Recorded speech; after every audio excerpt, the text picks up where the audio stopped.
Minsan talaga sa buhay ay nakakapagod din.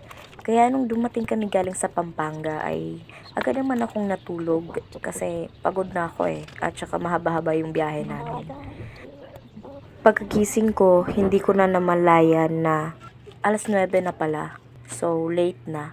Kaya napaisip-isip ako na magbasa at kalaunan ay nagutom. Kaya naman at magpe-prepare na ako para sa aking pagkain. Siguro yung mga nangyari sa Pampanga ay isa yung nagpamulat sa aking mga mata na hindi palagi nasa tuktok tayo. Minsan din tayo ay nasa ibaba. Kaya naisip ko na it may hurt me, it may fail me, it may disappoint me, but at least I've learned that sometimes failure became a strength for me to fight and to strive for more. Kaya naman, kahit na umuwi akong luhaan o umuwi akong walang medalyang daladala at certificate na dala, at least meron akong natutunan na kung bumagsak man ako o matumba man ako ay kaya ko rin bumangon. Kasi hindi naman laging ganon ang panahon.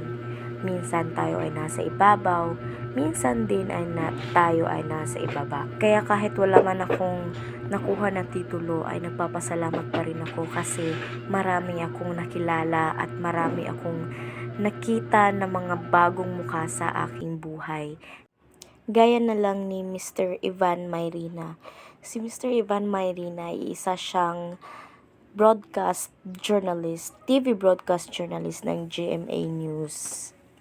Kaya labis akong natuwa at ikinagalak ng aking puso ang nakita ko siya at nakasama ko siya at actually nagkaroon pa kami ng pictures na magkasama.